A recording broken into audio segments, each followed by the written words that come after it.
what a beautiful ball.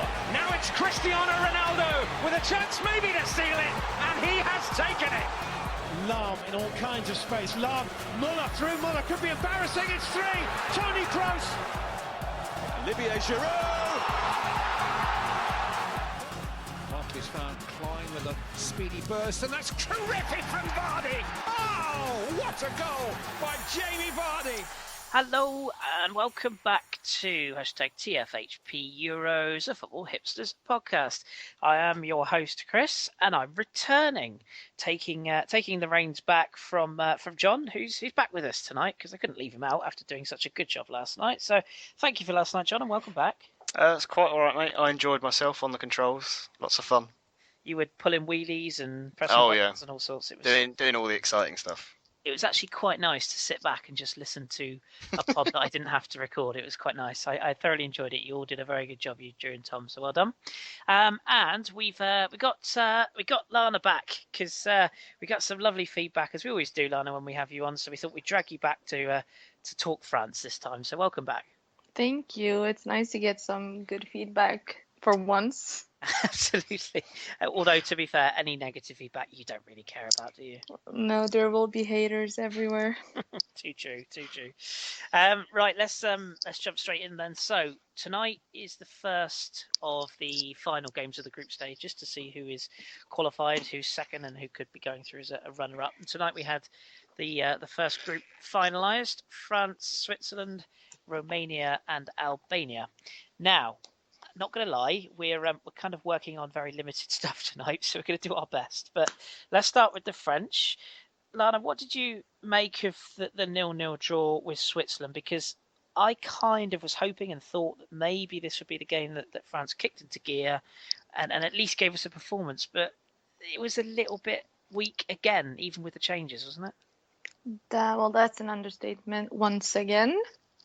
We have been like so bad throughout all the three games. It's, you expect them to gel together. We've seen with Koscielny and Rami, they're finally starting to look like a united center back pairing, which is great, going forward. But we were lacking so much creativity that we would have gotten from someone like Ben Arfa or Nabil Fekir or even Benzema.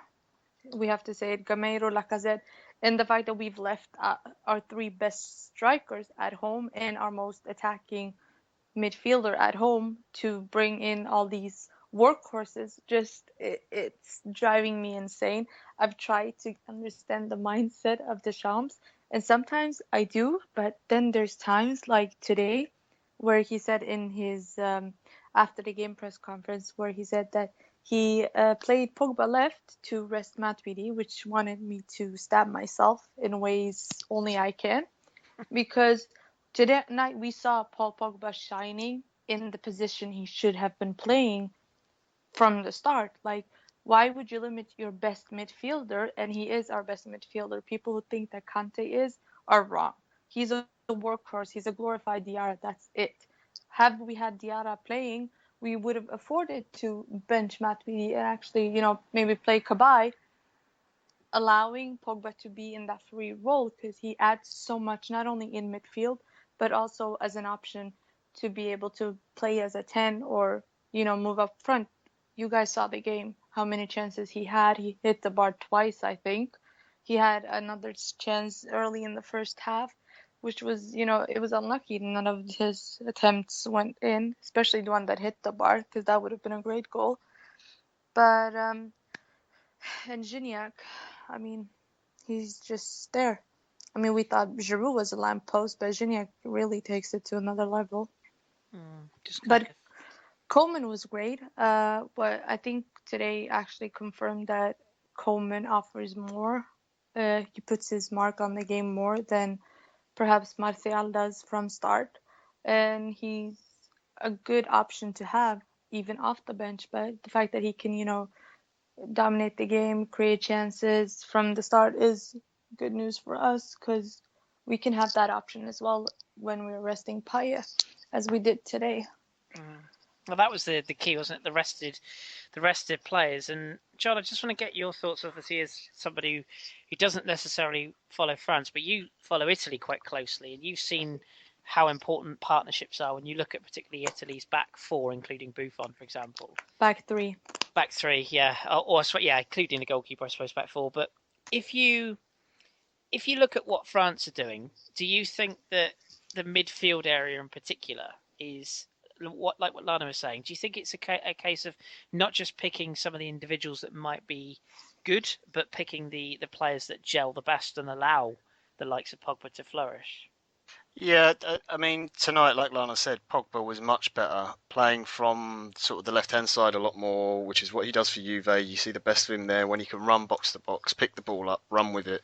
That's terrifying if you're a midfielder or a defender and Paul Pogba's running at you because you just don't know what to do. He's so strong on the ball. His passing's great. He's got a brilliant shot on him. He's really unlucky not to score tonight. And France, like a lot of other teams in the tournament, seem to have this problem of going, well, these are, I don't know, statistically maybe our best players, so we'll just jam them in a team together, rather than going, right, no, this is our best player, this is his best position, we'll build something around that. You've seen it with Portugal where they stick Ronaldo up front as the striker, and yeah, okay, he can do that, but playing from the left wing where he plays all the time for Real Madrid and try and build your team around him and give him his best position. Same with Zlatan for Sweden, and it's really disappointing because France, I think, have got probably the best squad in the tournament. It's close between them and Germany. You can sort of throw it back and forth, but in terms of how exciting the team is, especially forwards, they've got some really, really exciting forwards, but they just haven't struck that balance properly yet. We haven't seen Griezmann perform great. Coman was much better tonight, I thought, than he has been. But again, there's an argument of is he better off the bench? Giroud is probably the best choice through the middle at the moment. I understand he was rested tonight because of the yellow card, but does he give you enough movement? Does he run in behind enough? I know, obviously, it would have been better if they had taken Benzema, but for obvious reasons they couldn't. Is there an argument for Martial maybe giving a go up front? I don't know. It's weird that a team that is so talented has got so many problems, and still fullback as well, I think, is a really big issue because they lack so much width in that team. The only real certainty it seems in that team is that Payet has to play, because they looked so much better when he came on the pitch. And again, I mean, if he'd scored that goal, that would have been absolutely fantastic. But you see the depth they've got. Like Moussa Sissoko is a player who gets probably berated quite a lot by Newcastle fans, but you see when he's on it what he can bring to the team and how it freed up Pogba. It's really confusing. Cabaye is a player who's kind of sort of the forgotten man in the midfield because of Kante and Matuidi, but he did really, really well tonight and broke down any sort of counter-attacks that Switzerland did, and he's so good on the ball. I think he's got better passing ability than Kante has, especially his long-range passing. I mean, I like Kante. I think he's a great player and he's got great energy, but his passing is nowhere near the same level. So there's real issues. I think Deschamps is maybe a little bit too scared to drop the so-called names. Matuidi is a player I love to bits, but his end to the season for PSG was really poor. He doesn't look fit to me. He wasn't in great form, so sometimes you've got to go, you know what, you're not playing best. It's about getting results. Let's get the best team out there possible, not just the ones with the fancy name on the back. Yeah, I think you definitely make a very sort of good argument for the partnerships and playing players in the right positions and whatnot. And Lana, I don't know if you heard what you probably wouldn't have done. Thierry Henry said on British or UK TV after the game, he said, if you can play like we have been playing and still win it, I'll take it. So is there an argument that maybe, as much as Deschamps does divide opinion, definitely with you, do you think there's an argument that if they can just keep grinding out results, that's good enough? Or do the nation want the team to sort of let loose and show why they should be winning the tournament? The thing is, we're not a team that we're not capable of grinding out these kind of results. We're not Italy. Italy is famous for their 1-0 victories. We're not. We're known to bottle it. That's it. We always choke when it really matters. And it's easy for Henry to sit there and say that. I mean, okay, fine. But the fact that we haven't been impressive, and I want my team to be able to perform well. And as John said, we don't have to have the fancy names in midfield. Okay, Kante's had a great season with Leicester. It doesn't necessarily mean that he's right choice for our midfield. The fact that you have to, we're playing in a Benzema system, because we couldn't afford to change the system all of a sudden. Then why not try to build it around Pogba, who is the poster boy? Try to, shift Griezmann centrally and play with Giroud out wide, because, he's done it for Arsenal, drifted out wide. He's done it for France as well when he's played with Benzema up front. Why not try to build it so it works the best way? Kabay was great tonight, and Sissoko as well. I'm not Sissoko's biggest fan, but he was excellent tonight. He let Pogba have the opportunity to play freely, which is what we need, and he doesn't get that. And I don't know. It's just so frustrating because it's like none of us are better managers necessarily, but it's so obvious for everyone else what needs to be done. And it's not like major changes, it's a bit tweaks here Small and there. tweaks, yeah. Yeah, and those tweaks could potentially make us much more exciting to watch, creating more chances, being able to actually finish them. Like tonight, if Giroud had started with Griezmann and Payet in that midfield, I genuinely believe we could have scored. We would have scored. It's just a matter of fact that Big Mac offers nothing. And it's still such an insult that he's wearing the number 10. It bothers me so much. I know people are telling me on Twitter, oh, but it's just a number. But it's not just a number, considering the history of that number, with Platini and Zidane, and now Big Mac. It's what it represents, isn't it, Yeah. more than anything else? But I think that the thing you said about the Giroud wide thing as well.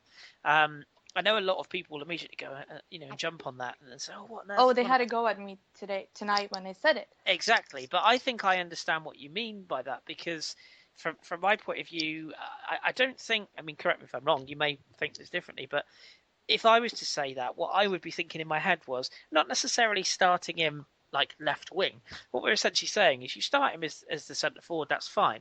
But what you basically say to him is, I want you to drift to the left, I want you to drift to the right. And then that allows the likes of your Griezmann or your Coman or your Martial to essentially come in and take that forward line. So it's a constantly evolving system, rather than just setting up with Giroud is up front, he is the one, because that's so easy to defend against when you've only got one up front. It's so predictable. Almost like Poland are doing with Lewandowski and Milik, where you're saying, well, Lewandowski is the furthest forward, but when you've got a player who's like Milik, who can just sort of almost come in and take advantage of the space left behind where Lewandowski is being marked. And Lewandowski is one of the best in the world at drifting into wide positions and working his absolute arse off to make positions for himself. And I think there's something in that. I totally agree. That's the same problem Sweden has as well. Yes. Why would you? He's essentially your best midfielder, your best striker. Why not let him drop deep? Because the main focus is on him, close him down. There's no possibility for him to score. But dropping deep, you know how great Zlatan is deep. You've seen it for PSG this season. He's arguably had his best season in his entire career. And you've seen that when he drops deep, it allows the likes of Pastore, Luka Mora, Cavani to score. That's what France needs to do as well, play Giroud up front. It's fine, but tell him, you have to drive out wide, whether it's left or right, to allow Griezmann through the center, because he is great centrally. We've seen it for Atletico as well. Yeah. We need that movement up front that allows us to be unpredictable, because we're so predictable right now. Yeah. It's like, okay, we know he's going to go left because that's what he always does. Let's close down that area. We know he's going to go right because that's what he does. We need to be able to have more movement, and we don't. More flexibility in that system. Yeah, I totally agree. And I think, with all due respect, we'll transition on to Switzerland a bit here, John. With all due respect as well, and just sort of wrapping up on France, it's a group that contained Romania, Albania, and Switzerland. Now, with all due respect to those nations, it should be a group that, I'm not saying they should win 5-0 every game, but that should have been a group that they should have been comfortably sailing through with a couple of comfortable victories and a bit of style, and that's not happened.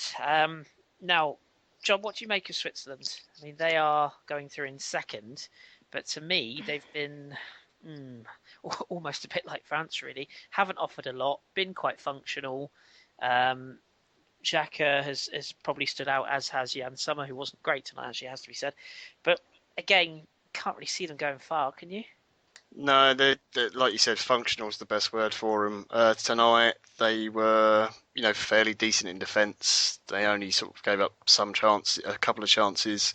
Xhaka was very good on the ball, spreading it wide. But when your main creative outlet is Xherdan Shaqiri, you're going to have problems because as good as he can be, and I know lots of people in the Premier League were amazed when he went to Stoke. It's going, oh, this is unbelievable. They've got a player from Bayern Munich. Well, there's a reason Bayern Munich let him go.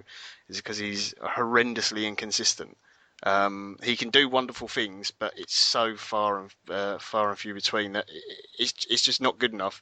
Ricardo Rodriguez has had a really quiet tournament. Been very disappointing for me. Expected a lot more from him because watching him in the Bundesliga, he's fantastic for Wolfsburg, but he hasn't really been an outlet. They're not enough of a threat up front. I thought Embolo looked okay tonight. He was more of a nuisance than anything else. Than like being sort of a real threat. He's very raw in terms of his talent. He's got great pace and everything, and he's quite strong as well. He had a few good sort of coming together with Pogba, trying to win the ball and stuff. But I don't expect much from Switzerland. They'll sit back and they'll defend and they'll try and hit on the counter. And I think tonight they just sort of kind of went through the motions of the game of, a draw is fine for us. Point gets us through the group safely in second place. We haven't really got to worry. And they knew that France weren't really going to push onto them because France were comfortable and obviously had some rotation tonight. Did their best to just take what they needed and get out. Lana, just before we switch tack to the other game, what did you make of that last second penalty? Because John has alluded to the fact that, and we have previously alluded to the fact that France's fullbacks maybe are not the best. I mean, Evra I thought was poor again tonight. Sagna was equally poor and should have given away what could have been a last-minute decisive penalty, which I think if they'd have scored that, Switzerland would have ended up winning the group. So is the fullback area a real concern for you going into the second stage? Yeah, I would say that. I mean, I saw he didn't rest the back four today, which was slightly a worry. I would have liked to see how Digne did because Evra hasn't been that impressive, but he continues to start. And I would have liked to see, keep the centre back pairing, which is fine, but we could have, had Jallet and Digne start for France. It would have been a nice option, and resting him, those two because it's obvious they're going to start, but being able to have that option to bring on Jallet and Digne, especially since they both offer so much offensively. And they're great tracking back and being defensive as well. But, it's the way Deschamps thinks, I guess. Or doesn't, as the case may be. Let's move into the other game then, because John, you ended up getting a bit bored by France, and you you switched to Romania. So Albania, did they deserve it? Because they got a 1-0 victory, which eliminates Romania now. They're gone. And Albania, -2 goal difference. It's going to be tough for them to qualify, but it was a nice moment for them to claim their first ever victory at this level. Yeah, first ever victory and first ever goal at major championships as well for Albania. So it was really great to see the fans and the way they were celebrating. It was fantastic. But yeah, they were fully deserving of the 3 points. Romania started well. They had 1 or 2 chances, but after that, Albania really came back into it, and they looked like a team that had been playing in tournaments for a very long time. They were assured in their passing. Their shape was really good. They were all working for each other, tracking back well. The goal, it was a good finish. It was Sadiku scored the goal just before half time. What Tataranu was doing in goal for Romania, I have no idea. Just came out of goal and just flapping about and sort of went, I just won't bother going for the ball. And good header by Sadiku. He just did the right thing and put it back across from where the ball had come from. And then they didn't do what I expected, which was to sit back and just try and hold on for a 1-0 win for the rest of the game. They kept pressing. They had more efforts. They kept trying. Memeshai was absolutely amazing for Albania. He was head and shoulders above everyone on the pitch. assured in possession, winning free kicks at the right time, giving away fouls at the right time as well, in the right areas of the pitch, not in stupid positions, telling his teammates when to calm down, when to press, when not to. And Albania would, to be perfectly honest, they were unlucky not to score a second goal as well, which would have obviously really would have helped them with a chance of getting that third place spot. But yeah, really impressive. I think even if they don't get that third place, best place finish, they'll be really, really pleased with their tournament, in particular that game, because not only did they outplay Romania, the Romanians, who have got some really experienced players in that team, really started to lose their heads. They were giving away some really stupid fouls, getting booked, and just started arguing with the referee, fourth official, the linesman, and just completely lost control, to be honest. And Albania just played them off the pitch. Really, really impressive them, all of them. That's called doing a Ronaldo from now on. Lana, you were saying that where you work, you came home tonight in Oslo. People that don't know, and you say the Albanian public are out in force. There's a huge congregation in Scandinavia. So, is the mood quite positive from their fans? Very. Norwegian police were tweeting that the Albanians went full out force tonight. It was much like watching Algeria in 2014 World Cup when I was in France, how they all came out when Algeria won. And it's kind of beautiful to watch how we all come together to celebrate the win of another team. You know, it just shows the beautiful side of football, that we're able to come together as fans and celebrate someone else's joy. I wish we could see more of that. But it's nice, you know, it shows just how great Eurovision, the Euros are, the World Cups, and Eurovision is great as well. To be fair, only if Sweden wins. Of course, yeah. It's as you say, it is nice, and it does seem to be like almost a tournament of the, I don't know, the underdogs, but the lesser size. I mean, they are creating the headlines: Northern Ireland, Iceland, Hungary, Albania. I mean, there's so many to kind of take in. So yeah, my timeline's been saying that it's, in one way, it's been underwhelming this Euros compared to the previous ones, but at the same time, it's been great to see how the, you know, not the favorites, but the smaller teams have done, because they've arguably produced better performances than the likes of, Germany, France, Spain, Portugal, and that's, the beauty of football. It's not predictable. yeah. So it's been nice to watch, but hopefully the big teams can step up as we approach the last 16, because especially in France, it's painful to watch. Yeah, I'm kind of with you on that one. John, just quickly on that as well, just get your thoughts. Have you been impressed? I know we're only we're only 10 days in, but have you been quite impressed with this sort of new format? Because it has changed the way teams approach games a little bit compared to a World Cup, for example. And because there's so many European teams know a lot about each other, there has seemingly been some quite dull games, but equally some quite exciting games. Yeah, I mean, I think people have complained that it's perhaps a little bit more defensive. I think that's honestly more just a lack of quality strikers in Europe. There are very few around at the moment. There's lots of exciting sort of wingers or number 10s or whatever, but there doesn't seem anyone to be sort of on the end of it to finish it. That's why sort of Payet has been France's star man, and Germany look fantastic in midfield, and then they go, oh, we'll play Mario Götze up front, even though he's not a striker and he's about 4 foot tall. It's ridiculous, but it's exciting because as a neutral, I mean, I've been cheering on Italy, but the other games I just sort of watch and I get to enjoy it. And tonight when I was watching Romania Albania, Albania are the underdogs, so I'm cheering them on. That's great. The Northern Ireland game the other day, terrible, like torrential rain, hail conditions. It was like it was a game in Belfast, complete underdogs, and they win 2-0. Iceland, Ronaldo throws a hissy fit and won't swap his shirt, but Iceland get a point against the huge nation that is Portugal in comparison. And I think that's great for those smaller teams. I think it says that perhaps the quality of players at the Euros isn't quite as high as maybe some people thought. And I think also that the teams that don't have all the superstar players, what they've actually done is they've managed to get really good coaches and good systems And where they're lacking in individual talent, they're using good tactical nous to get the results. So it's exciting from that point of view, but I watch too much Italian football, so that's probably why I like it. There's nothing wrong with that. Nothing wrong with that at Oh, all. I will also confirm as well that Mebajai, if he doesn't get transferred, he will be playing in Serie A next season for Pescara as well, who won promotion. Oh, the club of Marco Verratti. Yeah, And, the Dolphins. Is it the Dolphin on the badge? I'm sure it is. So so I might get to watch him next season in Serie A as well.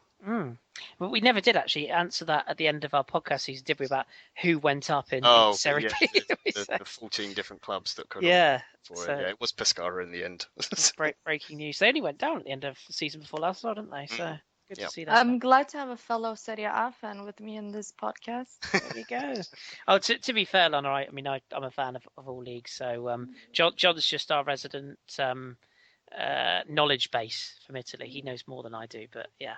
No, but you know more about League One, so it balances out. Exactly. Well, some people would dispute that claim, but I'll go with that.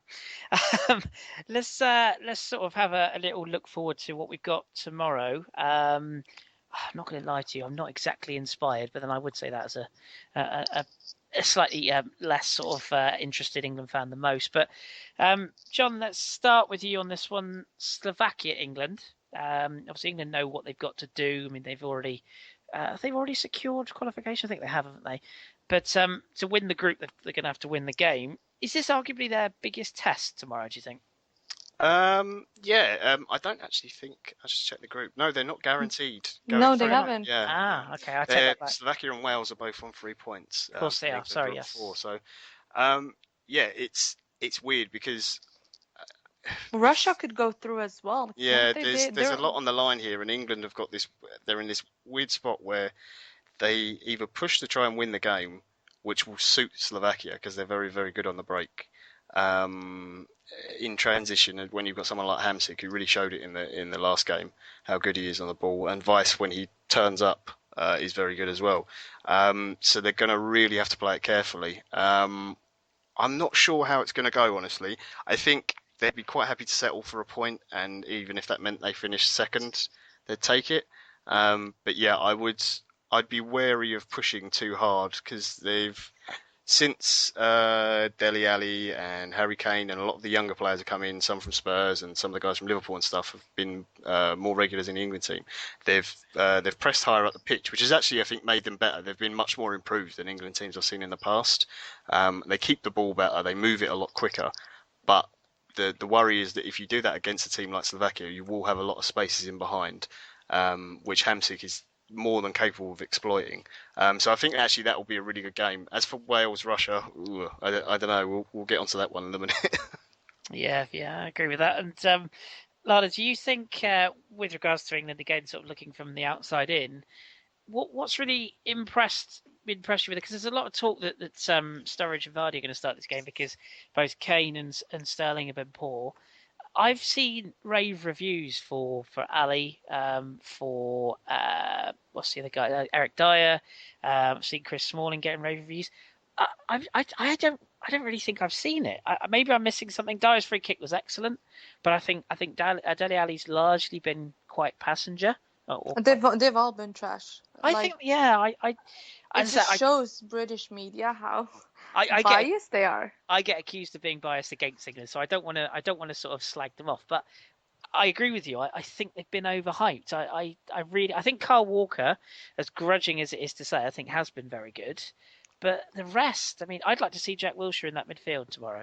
Joe Hart has been poor as well. Yeah, I agree. If you look at the goal he conceded, they haven't been as impressive as the media claims they have. I mean, why would you bench your best midfielder and a striker? It's basically watching a Spurs play against the opposition, and just because you've been great on club level doesn't mean that you will necessarily perform the same way as the country. I've said this numerous times. I mean, look at Sissoko, how poor he's been for Newcastle, but look how great he was for France tonight. And it also shows why Deschamps picks him, because, he will always perform, even if, I'm not his biggest fan and I think he's stealing a spot. But, tonight he made me regret saying that, but I mean, I would start Wilshere tomorrow, Wardy and Sturridge, because you saw against Wales, they looked so much better when Sturridge came on and when I think Wardy came on as well. I don't remember. Yeah, both at half time. Yeah. But it was as John said, why would you take the best, the players that performed best and put them in the team? It doesn't necessarily mean it will become a positive outcome. Agree with that. What one I will say has been very good.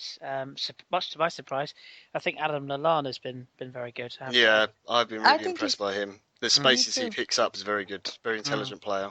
Yeah, I think he has been one that's been good. But what do you make of Russia Wales then, Nana? I'll let you kick off with this one. I mean, is this a game that Russia have been Russia dull, dull, lifeless, kind of boring, just terrible. And they've got some good players, but they just haven't performed. They should bring Arshavin back. Well, they couldn't get much worse, could they?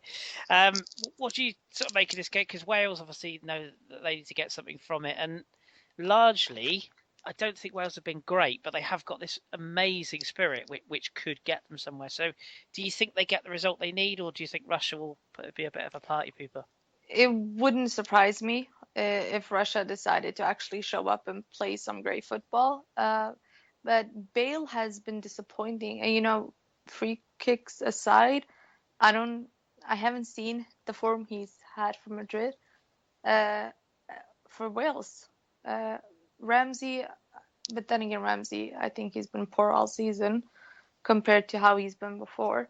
So I hope they turn up tomorrow and actually play for the win and do well, because I would love to see him go through. It would be fun if Russia won and won Slovakia, the group. and Slovakia won as well, and you ended up having two of the English teams going out. It would be quite the turnaround. I must admit, I do think that one of England or Wales are going to go, and or at the very least are going to go into third. I should say, maybe not go completely, but I have a feeling Slovakia and England might end up a draw. And I also weirdly actually think Russia Wales might end up a draw, so that just keeps the status quo, doesn't it? In the group? Just to keep it boring. It would be fun to see how it ends up, but. It could be nice to see Wales and Slovakia go through. I think Slovakia has a good team.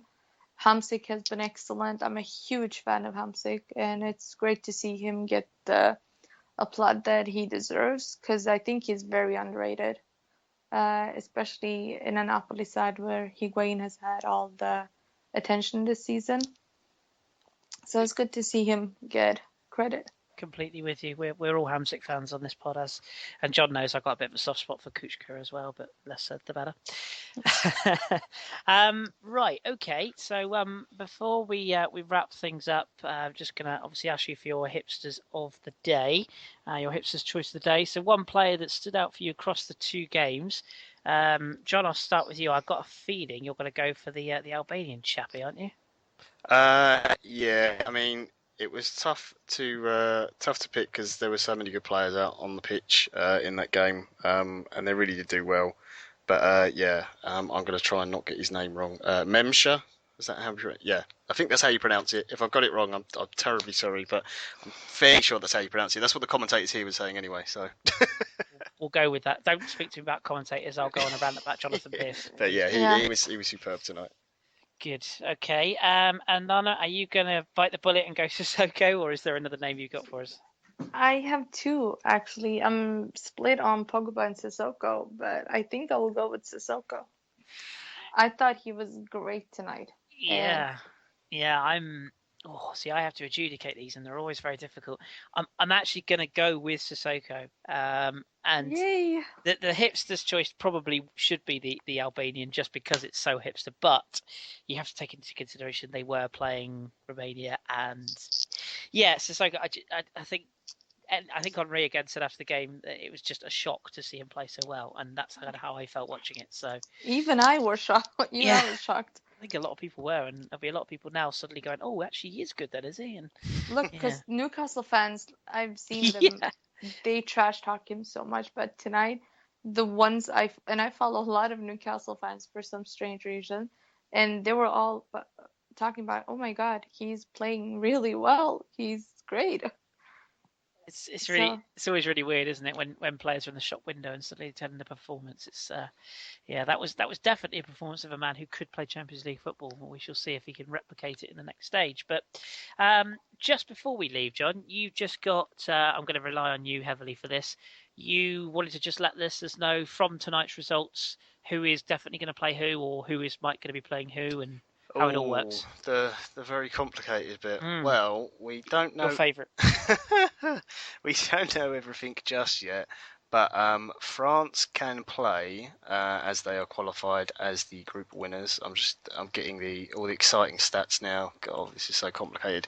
They can play the best placed third team from either. Let's get the list. It is Group C, D, and E. who's in those groups? So that would be, at the moment, it's Northern Ireland in Group C, Czech Republic in Group D, and Sweden in Group E. Obviously, no. all of those can change. I think they can all jump positions. So that again, we won't really know more until sort of halfway through this kind of phase of match. The runner-up of Group A, which is Switzerland, will be playing the runner-up of Group C, which at the moment looks like probably Poland, which you would definitely fancy Poland to go through. And where were we? So that was Group C. And then if Albania go through, they would be runner-up of that one. So they would play the winner of Group C. So if Albania get through, they're probably going to play Germany. Yeah, good luck with that one. Yeah, and don't worry, Lana. We don't have to worry about who Sweden might draw, because sadly we all know what's going to happen when Sweden play their final game. Hey! We have to have hope. I'm just hoping if they beat Belgium that, because people are asking me, oh, it's like during the season, or what if Juve play Arsenal? Who will you pick? And I'm like, neither. I'm just gonna go support another team. Hope for the best. Yeah, but it's the same here. Imagine if they actually do get drawn against each other, and I'm just gonna be like, yeah, I'm supporting Iceland, which I think most people are. It's like Iceland has become everyone's second team in this tournament. It's kind of almost a battle to see which of the big name strikers is actually going to fire first, and I do hope it's Zlatan. But I'm still waiting on Lewandowski for my fantasy football that's points. Yeah, I know. Me too. I had my front three is Morata, Griezmann, and Ibrahimovic, and so far, but Ibrahimovic has won me 2 points. That's Ouch. it. Like Morata's been winning me points left and right, but it's still so sad. Like I was talking to a colleague today, a customer actually at work, and he was like, "Oh, your boy is really not, cheering you up." And I was like, "Don't even get me started." It's sad. Even I'm not a fan of Ronaldo, but like yesterday's game, I actually felt bad for the guy. I found it funny. I'm not going to lie. I It was hilarious, but then again, it was sad to watch Yeah. because he's been so great for Madrid, and then you have Zlatan, who's been so amazing for PSG, Lewandowski for Bayern, and they're all three of them are just shocking. It was watching Ronaldo, so it was a bit of like watching a car crash and then reversing and then crashing again. That penalty, oh my God, like I had to laugh, then I felt so bad for him. Then the offside goal. It was like, the weirdest sound I've ever heard in a football match, hearing 20,000-30,000 fans just laughing in unison. It was really, really I was surreal. half expecting him to. I was like, okay, the only thing missing now is him either being sent off or him starting crying. Or just walking off. Just say, no, I'm done, I'm gone. Because we've seen him cry before. It was when in the 2006 game against France, when he went off injured. Yeah. He started sobbing like a girl, and I was like, if he starts to cry, I might just cry with him, because I'm not a fan of him. He's a great player, but I felt so bad for him. And I have a few Ronaldo fanboys. When he scored, they all tweeted goal, and then it was just question marks when it was ruled offside. And I felt even more sorry for them. I was like, oh, for the love of God, Now you know how I feel with Zlatan. Yeah, amen to that. I'm totally with you. Well, we shall see. We've got loads of games obviously coming up, and we'll be back tomorrow night. No idea who's on, because we haven't thought that far ahead yet, but I'm sure we'll have somebody here. So do tune in tomorrow. Any other news? Not a lot to report, really. Everything is continuing as usual. We have set up a Facebook page. I know, we're coming into the 21st century. I'm not going to lie, we're probably not going to post much on it other than our episodes, and we're going to start using it after the Euros. But if you want to give the old page a little thumbs up or a like or whatever the kids say these days, please do. If you just go to facebook.com/the Football Hipsters podcast, you should find us.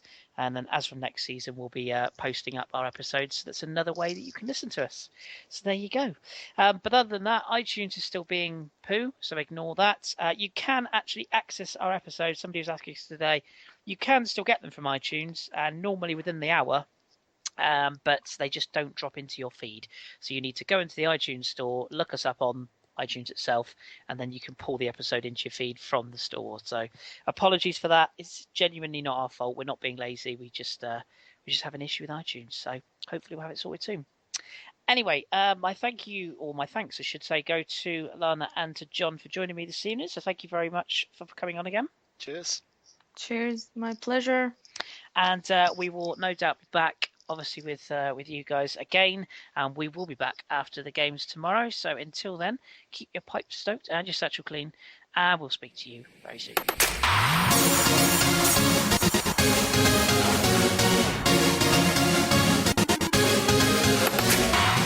it drops for Fabregas, who looks for Iniesta, who's onside! Spain score! Hazard. Well, he is a match winner. Is this the moment? It is! Divock Origi! There, and now Pillar. And they now have the breakthrough. Fail. It's a great effort!